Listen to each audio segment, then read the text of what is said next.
Welcome to Umkosi noMagajeni. I am uMagajeni. Umkosi wethu namhlanje bazala bazitho is about Musa Mseleku.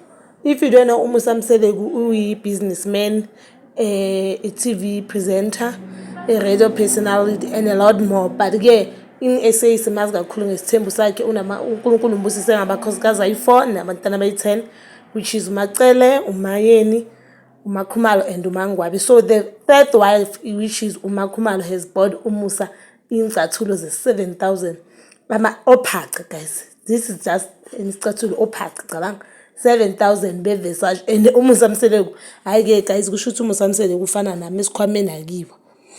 uMusa Mseleku was like, hayibo, bekathukile.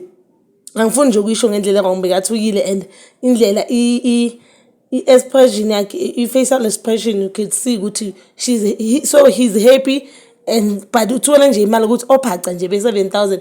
But ke as uMakhumalo asho ukuthi bheka bahlala kahle kanjani enyaweni lakho and bayakufanela. I also agree noMakhumalo bamfanela vele kamampela. But ke as for 7,000 guys, that's a lot of money. But ke if you can afford, and nje ngaphandle ukuthi if you can afford, uMusa Mseleku uyayideserve ophaca be-7,000. I mean, like, this man indoda yathengela abakhosikazi wakhe we-4 ama-Mercedes Benz brand new.